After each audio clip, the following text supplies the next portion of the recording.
Welcome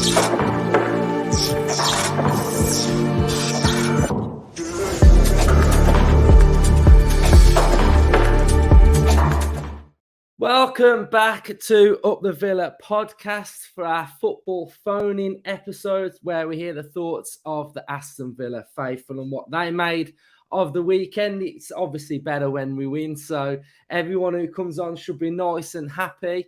We're going to start with Sam, first time on the channel. Welcome, mate. How you doing, mate? You all right? Yeah, really good, thank you. So what did you make of Saturday against Everton? What were the positives that you saw from the result? And there weren't too many negatives. Was there anything that you're still a little bit worried by? Or I thought we started a little bit sluggish. I thought we give the ball away in some daft areas. I think another day with better players, they might have caused us a few more problems. But yeah, all in all, it's working towards a bigger picture in the end of the season and trusting Unai. Yeah, definitely. I mean, it is a tough place to go to, isn't it, Goodison? And the circumstances that they were in, it was a challenge for us, wasn't it? Because we were bang out of form, so we had to show a better bottle at times as well. And I think that's something that sometimes is lacking at times, isn't it? You know, Definitely. So we didn't wilt under, the bombardment of the crosses coming in for a side that conceded 11 goals in 3 games. So, the defensive unit looked pretty strong, didn't it? That was it, yeah. I think we grew into the game. Like you said, I thought we let crosses come in a bit too freely. I know they've only got Mopo up front, who's not very tall. But Decore and Onana, there was the one Martinez tipped over, weren't there, from, I think it was Onana. But I thought we let crosses come in a bit too easily, but we grew into the game. Great for Watkins to get 5 in 5. Seems to finally have chip on his shoulder and a bit of confidence. It's great to see. I thought on another day he could have had that trick. I thought it was a penalty when Pickford cleared him out. Yeah. I've not heard much about that, but I thought it was a clear penalty. He obviously scored the penalty and then the header. It was a brilliant save from Pickford. Great to see John McGinn doing what we love John McGinn to do. And the second goal's just class. Yeah, the second one, every time you watch it, that goal just seems to get better and better, doesn't it? The little drop of the shoulder and then he's bang goal. So, it's it sort of now puts us after the weekend's games level on points with Chelsea. So it's a big game on Saturday, isn't it, for Villa? Because as soon as Emery finished the game, he did his interview, he spoke to Ashley Preece. And Ashley Preece asked him whether he was going to have a glass of wine and relax and enjoy the win. And he said, no, I've got to sort this home form out. So I've said it on the pod a couple of times, in recent weeks, that there does seem to be 2 different sides of Villa, home and away. Yeah. The away, we're more resolute. We seem to do the game plan. Whereas I think at home, is it a case of? Oh, don't we? Yeah, is it a case of at home we're trying to impress, but then we're a bit too open, and it becomes we're too aggressive, and the line's too high for me. Yeah. So you feel like away from home, we dig in, we grow into the game, and like you say, on Saturday the better players won the game, didn't they? And that was the difference on the day.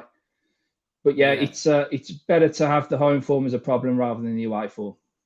Oh, definitely. I mean, how many years have we been shocking away from home? And now we're literally showing I'm not being dramatic. We're literally showing Arsenal's form away from home, aren't we? We literally, in all of Emery's games, we've only lost 1 game. So, So, do you feel like we will get a good result at the weekend? I know it's early on in the week, but are you feeling it? I've got to be honest, before the Leicester game, I started to renew my passport a bit. I thought something might be coming, and then the Leicester game happened and it knocked you back a few pegs. But the biggies for me, since we've been promoted, we keep winning 3, losing 3, winning 4, losing 4, sorry. And we just need to get that consistency there. And what was it, Emery signed when he come in? 3.5, 4 year deal, was it? Yeah. And I've got absolutely no doubt in 4 years' time, Aston Villa Football Club are in a far better place than the day Unai Emery walked in. But that's the biggie for me, getting that consistency. Yeah, it is massive. And I said it in the week that those long spells of losing games. You know, we had it. We've had it ever since we've been back in the league, haven't we? We've lost 5 in a row, 5 in a row, 4 in a row, 3 in a row, and you know, if you actually look at the Premier League table, you know, we're not that far behind Brighton, who've had a fantastic one. So if we can just squash those runs where we lose 3 in a row, etc., we're not far off it really. So it's just like you say, that consistency. So it's been great having you on, mate. Thanks for coming on the show. Cheers, Luke. Up the Villa. Right, we'll go next to Ellis. What's your thoughts, mate? Happy Villa fan? I am. I'm a happy bunny at the minute.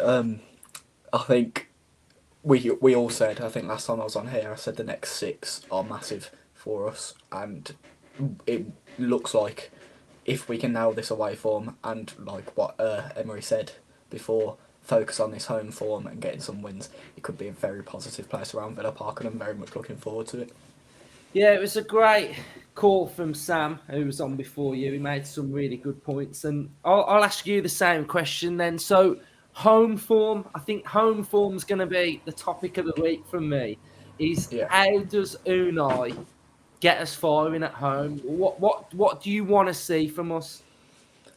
I think a lot of it stems from the crowd, and I think the last 2 games we've been really good. The crowd's been really good. It's been quite a good atmosphere. Whereas under Gerrard and a few games under Emery, if we're being honest, it hasn't been that great. So if we can properly back them, and that comes from the players giving us something to properly back, I feel like we've got 100% got to go for it.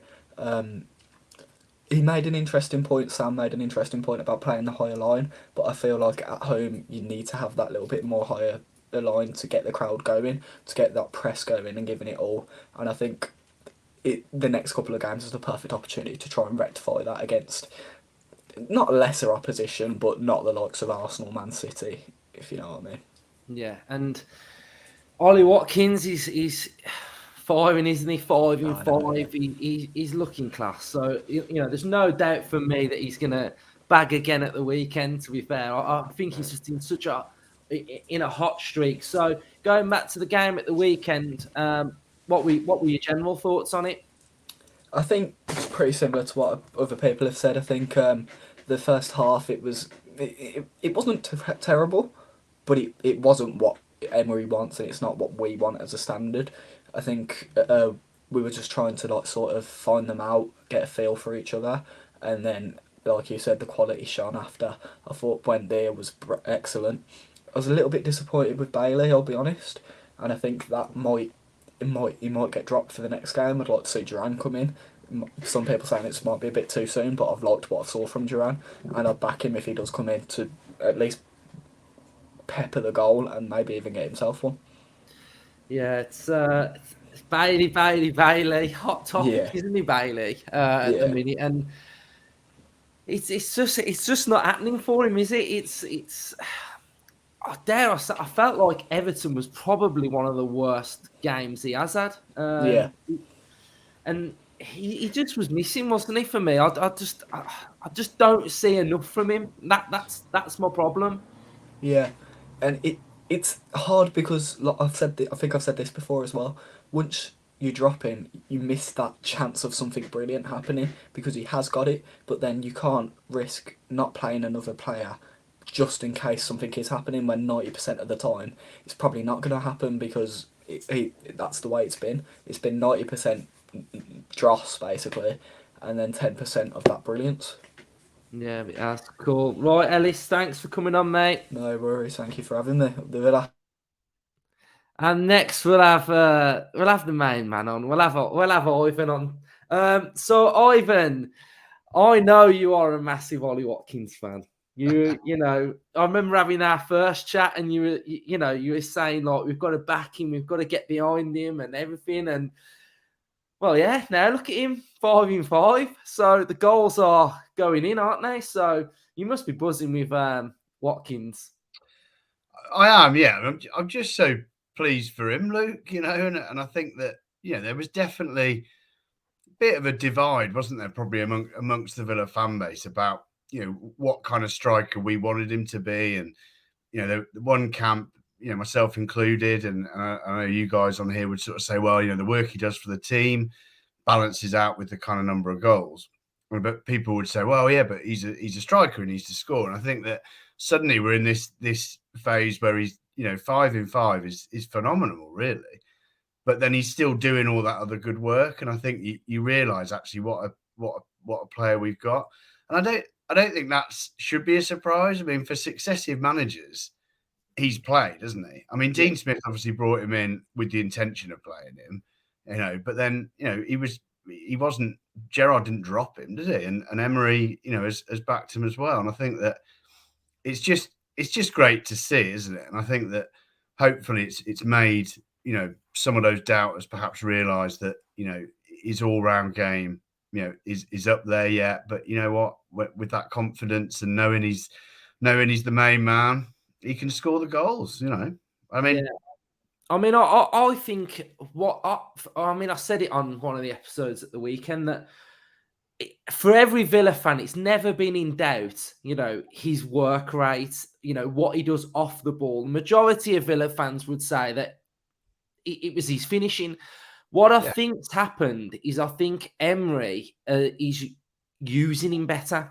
And I think the energy of what Watkins is doing off the ball, it's more focused on getting in the right areas, the right positions, because even that header he had that he hit, he went down and hit the ground, and it was still in the right area.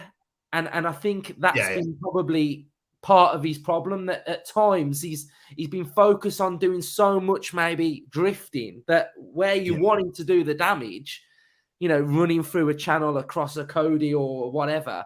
I think Emery's refined that part of him. So, I think you're right. I think it kind of helps. They're probably playing a little bit more narrow as well, aren't they, under Emery? Which probably means that there isn't that temptation, as he did as a player at Brentford. He would drift into that wide area of a front three, and I think that probably playing that little bit more narrow, kind of, you're right. And the header's a great example from Saturday, because there is been times in his Villa career where you'd think, you'd be kind of thinking, oh, come on, Ollie, why aren't you in there? Yeah. And he appears to be at the moment. So that's, long may it continue. Yeah. 6 on Saturday. Yeah. I mean, the mentality looks better. I just think and when I say mentality, I just think he feels like the main man now. Yeah. And you can see in his celebrations, can't you? And he's done various sort of calm down type things, and pointing, and I think that must be a boost in some ways, isn't it? That obviously he wouldn't have minded particularly when Ings was brought in, but it would have put a bit of doubt in his own head probably about, well, I've been playing on my own. Have I now got to play with someone else, or is it me or him? And it's human nature, isn't it? I think, like, in some ways, whatever job you do, if someone else comes in to do something similar, then you kind of begin to doubt it. And I think it's having him as that. You are going to play every game. We are trusting you. Go out and show us that you can do that. And he has, and it's brilliant. I've always been a massive fan of him from the minute he arrived. I think that he, good luck to him. Good luck to him. Definitely. So, what were your thoughts at the weekend then? I mean, I think it's great, isn't it, that we've got this fab away record under Emery, and I think that it's quite interesting for me to kind of think about kind of what we see at Villa Park and kind of how that differs. And I think that if you look at the home form, and those kind of early goals that we tend to score, and then we quickly sort of relinquish that initiative. Whereas I think, Saturday was a good example of this again, away from home. We're sort of just building a little bit slower and kind of consolidating in the game. And then what we seem to have nailed away from home is when we do get in a position where we go ahead, the other team ain't coming back, which is a great place to be in. So I think that was again, a great example of that on Saturday. I don't think Villa were exceptional. I think it was a good away performance, and I think they, rode their luck at times. Obviously Emmy made a great save, great clearance off the line from Mings, But again, there's that there just seems to be that sort of edge, almost that sort of, not competitive edge exactly, but there's some sort of edge away from home where they are kind of digging in a bit more and maintaining kind of being in the game. Whereas then at home, against Everton or Arsenal, going 1-0 up, going up 1-0 up early, but then quickly sort of relinquishing that and kind of then losing that footing in the game. And I think that it's somehow, I guess, trying to get a balance between the two. I guess, we can't win, can he? In some ways, no.